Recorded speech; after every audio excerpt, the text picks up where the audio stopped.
Brad on line 1 in Texas. Brad. Hey, Laura, firsthand for you. I worked for an asphalt paving company in Austin, Texas. Yep. And I used to be kind of like, hey, I sympathize. We had 10 to 12, all the crews are Mexican guys, but 10 to 12 of them were here illegally. One had 5 or 6 kids here. He learned how to bend it so he could get tax money. His wife was here illegally. Another 2 guys were relatives, and they smuggled their gang member son, who had been deported for pulling his gun and being an active gang member, back across the border. They were in the process of this 2 years ago, and I was still there. My jaw dropped. 10 or 12 of these guys could not go south to San Antonio to work because they were afraid that they would get picked up because all their paperwork had expired. 5, 6 of them didn't have valid driver's licenses, and they were driving their vehicles back and forth to work, but the owners knew, but they couldn't let them drive. And I want to emphasize this real quick. Yep. These guys, and I'm not saying 2 or 3, 10 to 12 of them to 15 would say the most vile, disgusting, racist things towards black people downtown Austin on our job sites. It was despicable, and it made me angry. They take jobs from the inner city, and then the stuff that they would say.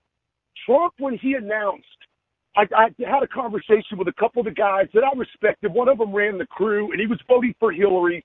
He was up on par with what's going on in Mexico politically. So when we would have the conversation, when Trump won, he quit talking to me. I was out of there March 1st of last year because this guy said that he didn't think that we could coexist working together anymore. The crew guys quit talking to me. No, this is all true. 100% true. And if I didn't have Jesus in my life, I would say their name over the air, but I'm not going to do it. But I want you to know, I want black Americans to understand something.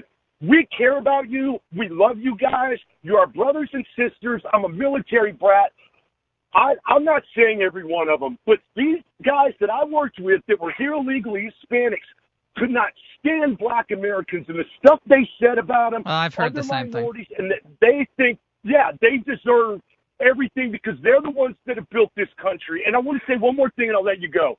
Al Sharpton said that if white people, this was Canada, that we wouldn't be doing anything. That's bullcrap. The truth is if it was white people from Canada, the left-wing media and the left-wing politicians would not be at the border crying about them not coming in illegally. That's interesting. Racist.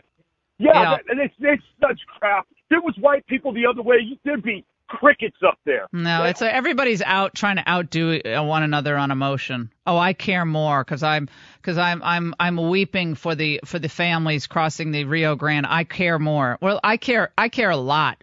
Okay, I care enough to spend time in Central America and support the organizations that actually do the one-on-one work with people so they can stay in their home country. What do most of you frauds do? What do most of you do? You get on television, you talk about Donald Trump being a Nazi. That's your big commitment to helping the impoverished. So don't tell me how much you care about these people. Okay, you care about trying to destroy Trump. And that American worker who just told us what he told us. How many people think he was exaggerating? I don't. I think he was telling the exact truth of what he observed. It's not all people. Not all people are here illegally. But they are here illegally. As Chuck Schumer said, don't call them an undocumented worker. Call them an illegal immigrant because that's what they are. That's what Schumer said in 2009. Stay with us.